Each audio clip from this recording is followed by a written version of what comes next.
Hello students, myself Dr. A.J. Singh belongs to G&R Institute of Management and Technology Buलंदशहर।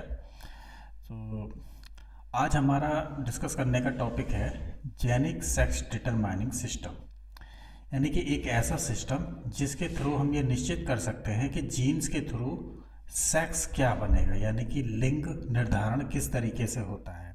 लिंग निर्धारण का मतलब है कि हम उसमें दो जेंडर्स देखते हैं, एक मेल और फीमेल, यानी कि मादा और नर, इन दोनों का निर्धारण सेक्स डिटर्मिनेशन किस तरीके से होता है।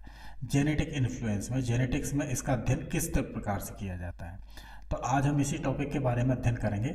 यह टॉपिक जेनेटिक्स के साथ साथ सबसे ज़्यादा इम्पोर्टेंट है मेडिसिनल कॉम्पिटिटिव एग्जाम्स के लिए, और यूनिवर्सिटी एग्जाम्स में भी जो पैटर्न्स होता है उसमें 1 नंबर और 2 नंबर के शॉर्ट क्वेश्चंस जो आते हैं उसमें इस तरीके के क्वेश्चन अक्सर पूछ लिए जाते हैं कि सेक्स निर्धारण, सेक्स मतलब जो लिंग निर्धारण है, सेक्स डिटर्मिनेशन, उसकी प्रोबेबिलिटी क्या होगी। अब इसको न्यूमेरिकल क्वेश्चंस के रूप में भी पूछ सकते हैं और थियोरेटिकली भी कुछ एस्पेक्ट्स के रूप में जनरली पूछ लिया जाता है। तो यहाँ पे जनरली कुछ अप्रोचेस हैं, एस्पेक्ट्स हैं कि किस तरीके से सेक्स निर्धारण क्रोमोसोमल वैल्यूज़ पर होता है।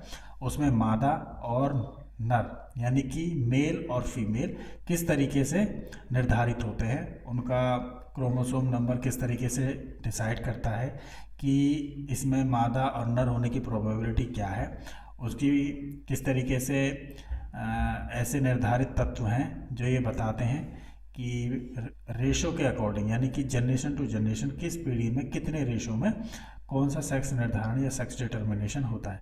हालांकि इसके कुछ अलग से भी प्रभावी तत्व होते हैं, जैसे एनवायरमेंटल इफेक्ट है और साथ साथ केमिकल कुछ इन्फ्लुएंस इफेक्ट्स होते हैं जिसकी वजह से सेक्स निर्धारण यानी सेक्स डिटर्मिनेशन में इन्फ्लुएंस हो सकता है, ऊपर नीचे कुछ चेंजेस हो सकते हैं। तो हाल फिलहाल हम यही चीज़ें जानने की कोशिश करते हैं कि सेक्स डिटर्मिनेशन जो है, लिंग निर्धारण किन परिस्थितियों में होता है, जेनेटिक्स में इसका क्या रोल है और इसकी रेशो और प्रोबेबिलिटी क्या होती है। तो बाय डेफिनेशन पहले समझने की कोशिश करते हैं कि सेक्स डिटर्मिनेशन सिस्टम जेनेटिक्स के अंदर किस तरीके से काम करता है। तो जनरली जैसे कि हमें पता है कि अगर हम ह्यूमन क्रोमोसोम्स की बात करें तो उसमें 23rd पेयर्स हमारे क्रोमोसोम्स होते हैं। 23rd क्रोमोसोम्स होने का मतलब है कि जो 22 पेयर्स हैं वो होते हैं ऑटोसोम। उसको हम ऑटोसोम कैटेगरी में रखते हैं, जिसका मतलब है कि ये ऐसे क्रोमोसोम्स हैं जो हमारी सोमेटिक बॉडी को, जिसे कायिक बॉडी भी कहा जाता है, वो हमारे इन्फॉर्मेशंस को कैरी करने का काम करते हैं। ये ऐसी इन्फॉर्मेशंस होती हैं जो सेल के अंदर प्रभावी तत्वों को निर्धारित करने का काम करती है। जैसे जब सेल डिवीजन होगा तो सेल डिवीजन के अनुसार प्रोटीन सिंथेसिस कैसे होगी, जीन एक्सप्रेशन कैसे होगा और किस तरीके से रिक्वायर्ड अमाउंट की प्रोटीन्स, हार्मोन्स और जितने भी एलिमेंट्स हैं उनका प्रोडक्शन किस तरीके से होगा। तो ये सारी इन्फॉर्मेशन होते हैं 22 टाइप्स के क्रोमोसोम्स में, जिसे हम ऑटोसोम्स बोलते हैं। इसमें से एक पेयर जो क्रोमोसोम होता है उसे हम या तो सेक्स क्रोमोसोम बोल देते हैं SC, या फिर हम उसे हेट्रोक्रोमोसोम बोल देते हैं, क्योंकि इसकी बनावट और संरचना बाकी के 22 पेयर्स के क्रोमोसोम से अलग होती है और इनका काम होता है जेनेरिक इन्फॉर्मेशन को पास करना, जिसमें सबसे इंपॉर्टेंट इन्फॉर्मेशन होती है सेक्स डिटर्मिनेशन। इस एक पेयर जो लास्ट का 23rd पेयर है, इसी 23rd पेयर से हमें यह डिटरमाइन होता है कि जो सेक्स है वो क्या होने वाला है, यानी कि मेल होगा या फीमेल होगा। तो इसी अध्ययन को, इस पेयर के अध्ययन को ही यहाँ पे हम सेक्स डिटर्मिनेशन के रूप में पढ़ेंगे, जो सेक्स डिटर्मिनेशन सिस्टम की तरह काम करता है। तो जनरली यहाँ पे हमें देखते हैं कि XX और XY। तो हमें पता है कि अगर XX क्रोमोसोम है तो वो फीमेल को डिनोट करता है, और अगर XY क्रोमोसोम है तो वो मेल को डिनोट करता है।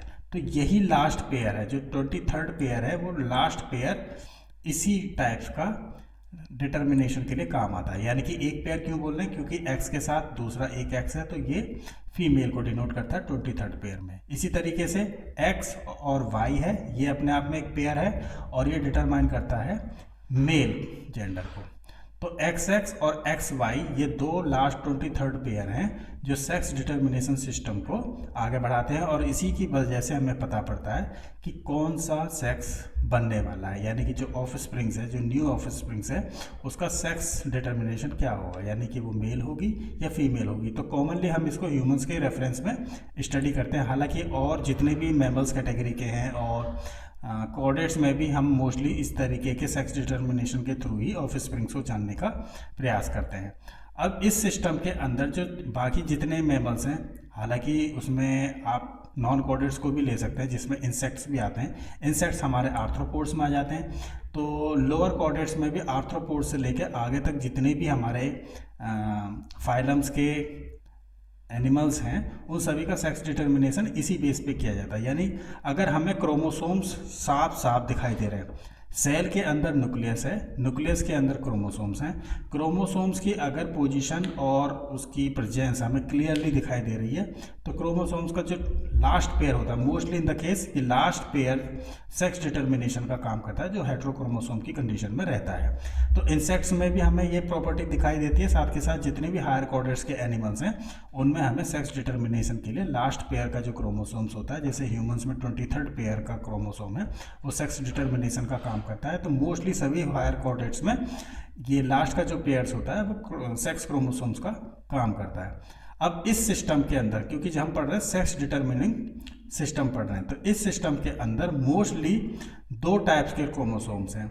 जिसे सेक्स क्रोमोसोम बोल रहे हैं। जैसे कि एक एक्स एक्स है, लास्ट एक पेयर है, जबकि जो मेल्स हैं उसमें भी दो क्रोमोसोम्स हैं, यानी कि एक पेयर क्रोमोसोम है, लेकिन उसमें से एक अलग है, एक एक्स क्रोमोसोम है और एक वाई क्रोमोसोम है। तो यहाँ पे एक्स और वाई डिनोट करने के लिए है, नोटेशन के लिए है। यहाँ सिर्फ एक्स और वाई से मतलब है कि इनकी शेप अलग है। एक्स एक्स क्रोमोसोम एक जैसे हैं, लेकिन जो वाई क्रोमोसोम है उसकी स्ट्रक्चर थोड़ी अलग है, वो देखने में थोड़ा छोटा है। इसी तरीके से सेक्स डिटर्मिनेशन सिस्टम है वो एक बायोलॉजिकल सिस्टम है जो ये निश्चित करता है, डिटरमाइन करता है कि सेक्सुअल कैरेक्टरिस्टिक्स के साथ साथ जो डेवलपमेंटल फिगर्स होंगी वो ऑर्गेनिज्म के अंदर कैसे होने वाले। कोई भी अगर एनिमल है, ऑर्गेनिज्म है, उसके अंदर सेक्सुअल कैरेक्टरिस्टिक्स किस तरीके के होंगे।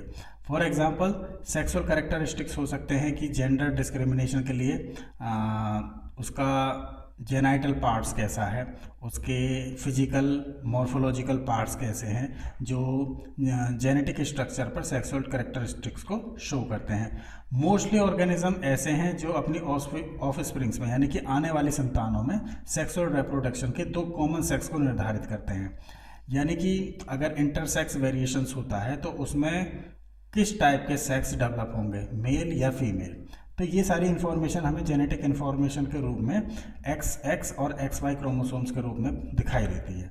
अब जैसे यहाँ पे हम देख लेते हैं कि सेक्स डिटर्मिनेशन सिस्टम है वो एनिमल्स में, यहाँ पे हम आर्थ्रोपोड से लेकर के हायर कैटेगरीज के फाइलम यानी कि मैमल्स को भी इंक्लूड करते हुए ये चार्ट्स देखने की कोशिश करते हैं। इसमें आप देख सकते हो कि मेल कैटेगरी भी है, यानी फाइलम मैमल्स भी है।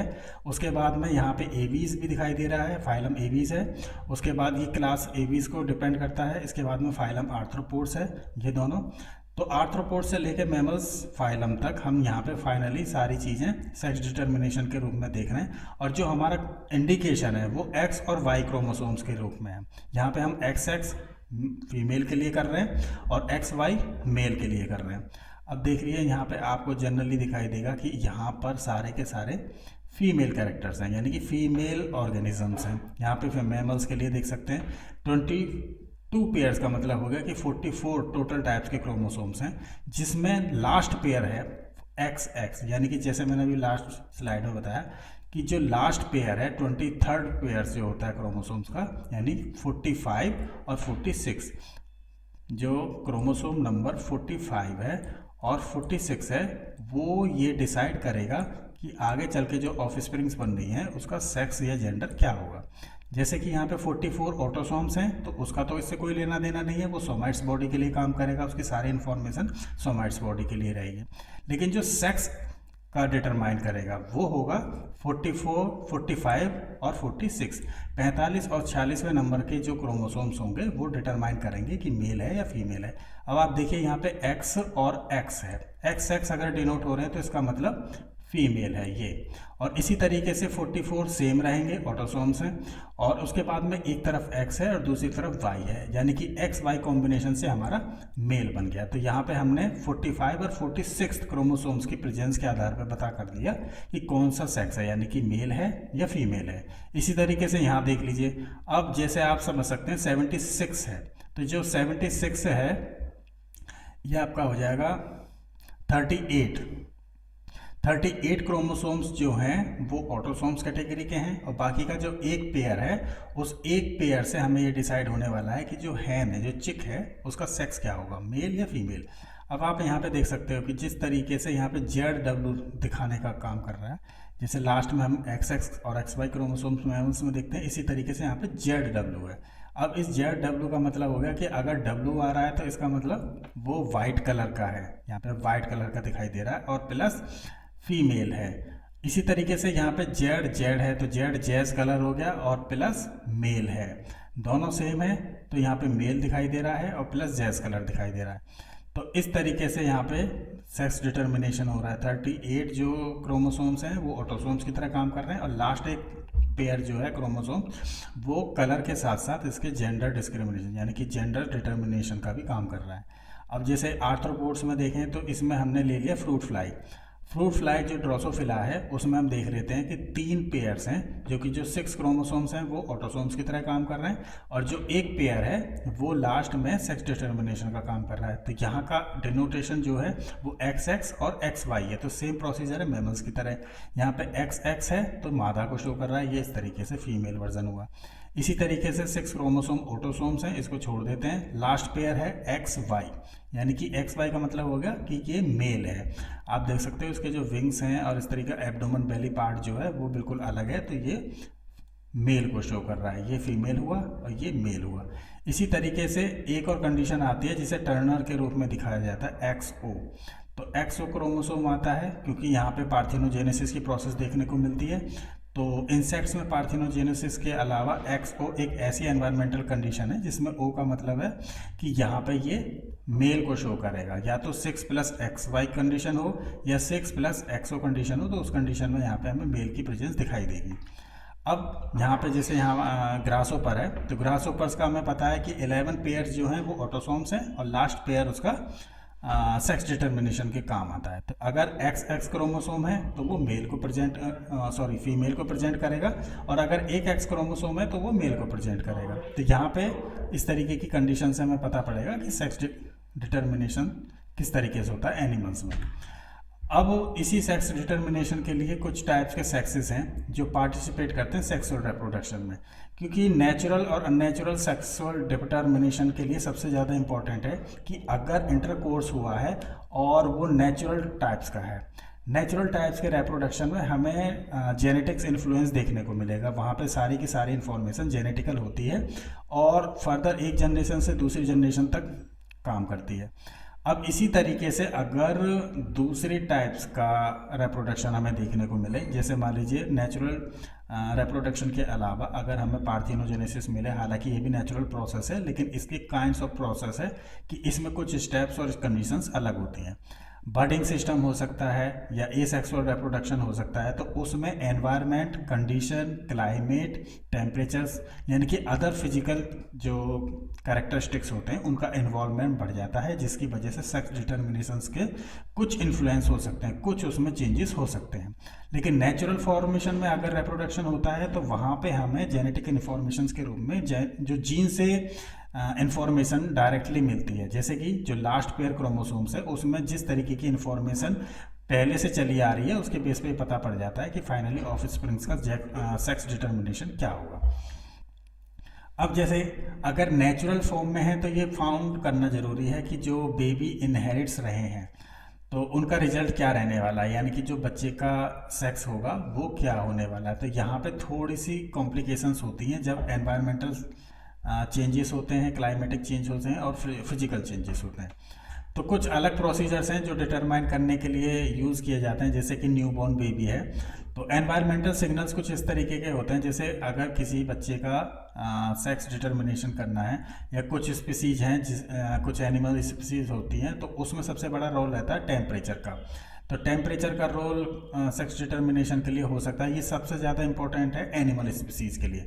एनिमल स्पीसीज़ में भी हम यहाँ पे देखें आर्थ्रोपोड्स कंडीशंस में, यानी ऐसे एनिमल्स जो पार्थिनोजेनेसिस के प्रोसेस को, ऐसे रिप्रोडक्टिव प्रोसेस को फॉलो करते हैं जिनके अंदर एक सोशल कंडीशन और स्ट्रक्चर देखने को मिलता है। तो वहाँ पे टेम्परेचर अपने आप में एक फिजिकल बैरियर है, उसका इन्वॉल्वमेंट देखने को मिलता है। इसी तरीके से कुछ हम यहाँ पे देख सकते हैं एक्वेटिक एनिमल्स हैं। इस तरीके के जो मॉलस्क एनिमल्स हैं उसमें भी चेंज हो सकता है, सेक्स प्रॉपर्टी चेंज हो सकती है, जैसे कि वो जेनेटिकली प्रोसेस होते हैं। अब इसी तरीके से जो ह्यूमन बींग्स हैं, ह्यूमन बींग्स में जो इंडिविजुअल जेनेटिकली डिटरमाइंड इंफॉर्मेशन है वो नेचुरल फॉर्म में देखने को मिलती है। जैसे इनहेरिटेड है, अगर वो अपने पेरेंट्स से, तो वो डिसाइड करेंगे कि सेक्स क्या होगा बच्चे का। तो पहले से ही ये निर्धारित होता है 23rd नंबर के क्रोमोसोम से कि जो पेरेंट्स है उनके आने वाली जो ऑफस्प्रिंग्स है उसका सेक्स डिटर्मिनेशन कैसे होगा। अब यहाँ पे कंडीशन हमेशा ये देखी गई है, कई बार क्वेश्चन आ जाता है कि अगर मान लीजिए एक बार में XX और XY क्रोमोसोम आपस में फ्यूज़ होते हैं, यानी कि दो डिफरेंट टाइप्स के स्पीसीज है। स्पीसीज से मतलब हो गया कि सेक्स अलग अलग हैं, ये फीमेल हो गया, ये मेल हो गया। जब इन दोनों के बीच में क्रॉस कराया जाएगा तो मेल और फीमेल होने की प्रोबेबिलिटी कितनी होगी? वो हमेशा होगी 50-50%। 50% मेल होंगे और बाकी के अदर 50% फीमेल होंगे, यानी फीमेल और मेल दोनों का अनुपात सेम होगा 50-50%। यहाँ पे हम अगली स्लाइड में ये भी देख सकते हैं कि किस तरीके से इसको शो करने का काम करते हैं। जैसे सपोज करिए कि यहाँ पे मैं चेकर बोर्ड बनाता हूँ, जिसे पुनेट बॉक्स भी बोलते हैं। अब चेकर बोर्ड के थ्रू हम यहाँ पे इस तरीके से स्क्वायर्स बना लेते हैं। इसका मतलब हो गया कि एक स्क्वायर 25% की प्रोबेबिलिटी को शो करेगा। सपोज करिए कोई पेरेंट्स हैं और वो अपनी 4 संतानों को उत्पन्न करते हैं, तो यहाँ पे 25% यानी कि 1 2 3 4 25% की प्रोबेबिलिटी के साथ हमें ये पता पड़ जाएगा कि जो सेक्स डिटर्मिनेशन है उनकी ऑफस्प्रिंग्स में किस रेशो में रहने वाला है, अनुपात क्या होगा। तो यहाँ पे हम माता को शो कर लेते हैं तो वो होगा XX, और ऊपर हम पिता को शो कर लेते हैं वो है XY। अब इन दोनों के बीच में हमें इंटरकोर्स कराना है, यानी कॉपुलेशन होगा। तो XX यहाँ पे एक कंडीशन होती है कि बिल्कुल कॉर्नर टू कॉर्नर और कॉर्नर टू XY, यानी कि इस तरीके के सेक्स डिटर्मिनेशन से हम ये पता करेंगे कि जो रेशो होगा वो क्या होगा। अब यहाँ पे आप देखिए कि XX है तो इधर बना XX, इधर X को Y के साथ कराएंगे हम क्रॉस तो ये बनेगा XY। इसी तरीके से X का X के साथ कराएंगे तो ये बना X और X। इसी तरीके से दूसरी तरफ ले जाते हैं तो X और Y, ये बन गया X और Y।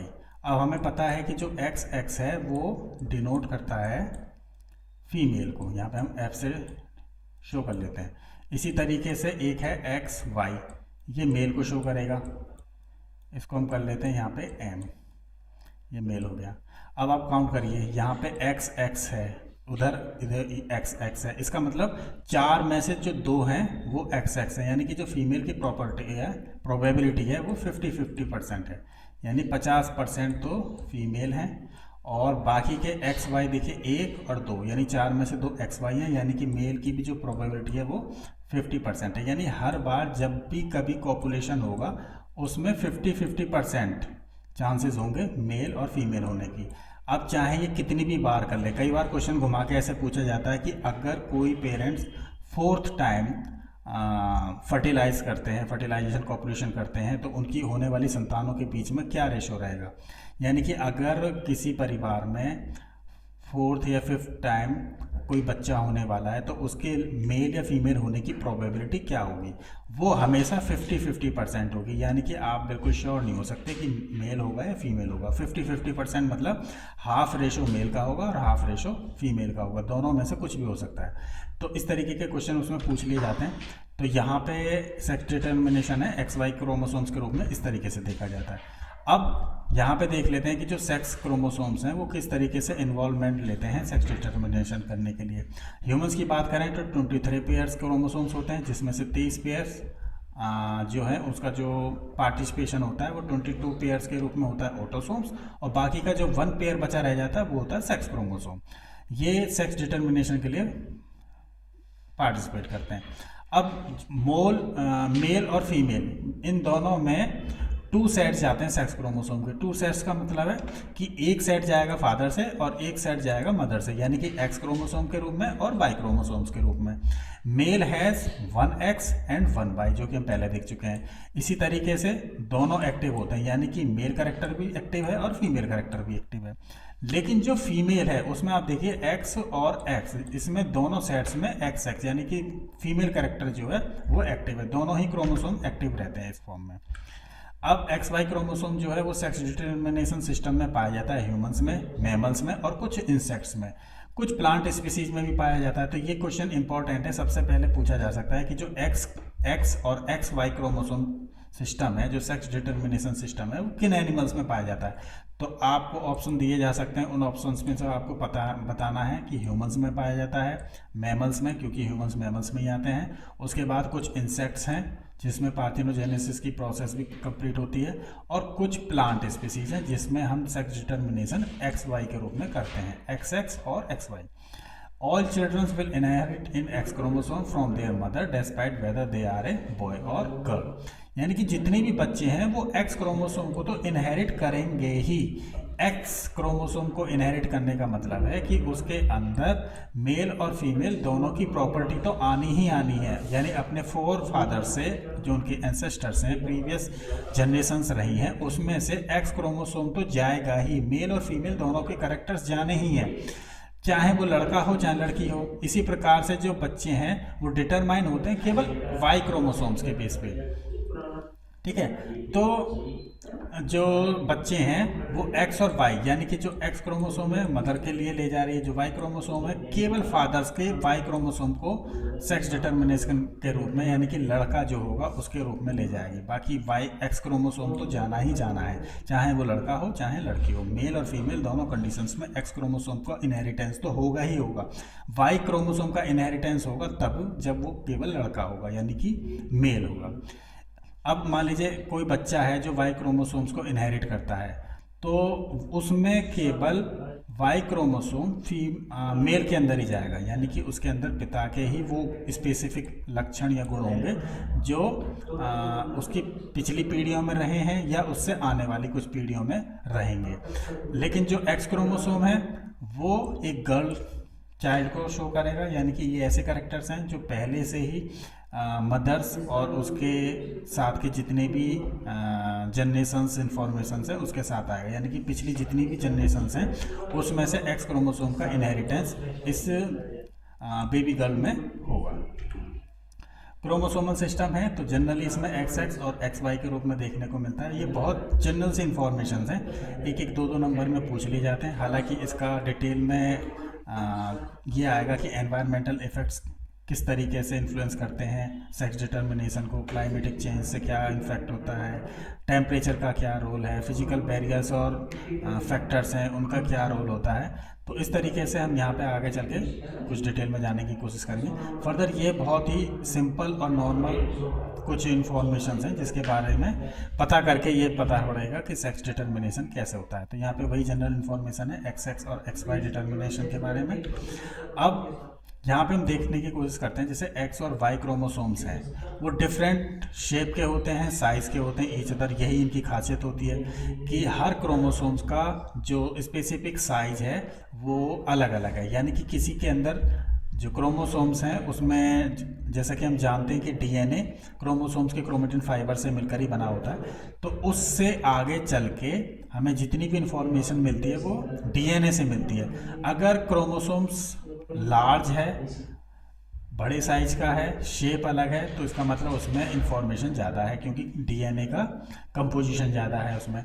अगर छोटा है और शेप एंड साइज छोटा है तो इसका मतलब इन्फॉर्मेशन कम है। लेकिन इन्फॉर्मेशन से मतलब है कि उसके अंदर जेनेटिक वेरिएशन कैसे है, कौन सा जीन किस प्रॉपर्टीज़ के लिए रेस्पॉन्सिबल है, किस टाइप के प्रोटीन प्रोडक्शन के लिए रेस्पॉन्सिबल है। तो ये तो अलग अलग बेसिस पे ही निर्धारित हो पाता है कि बेस पेयर्स के अकॉर्डिंग जीन्स किसको डिटरमाइन कर रहे हैं। तो छोटा और बड़ा, इससे ये पता पड़ता है कि इन्फॉर्मेशन किस में ज़्यादा है किस में कम है। ठीक है। तो अब अगला पॉइंट है, इसमें हम देखते हैं कि जैसे ह्यूमंस हैं, ऑर्गेनिज्म है, कोई और टाइप्स की स्पीसीज हैं, उसमें सेक्स इन डिफरेंट टाइम्स में होते हैं, जो अलग अलग टाइम्स पे प्रोड्यूस किए जाते हैं।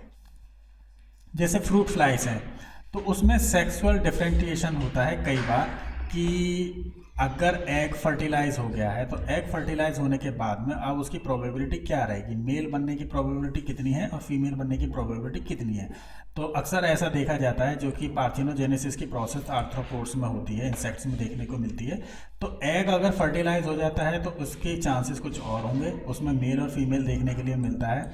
अगर फर्टिलाइज है वाई के द्वारा तो वहाँ पे मेल बनेंगे, और अगर वो फर्टिलाइज या इनफर्टिलाइज है तो वहाँ पे फीमेल बनने के चांसेस होते हैं। तो कई बार यहाँ पे ये दिखाने की कोशिश की जाती है कि नेचुरल फॉर्म के साथ साथ अननेचुरल फॉर्म से भी एग फर्टिलाइज होने की कंडीशंस में सेक्स डिटर्मिनेशन कैसे होता है, वो मेल और फीमेल किस तरीके से बनते हैं।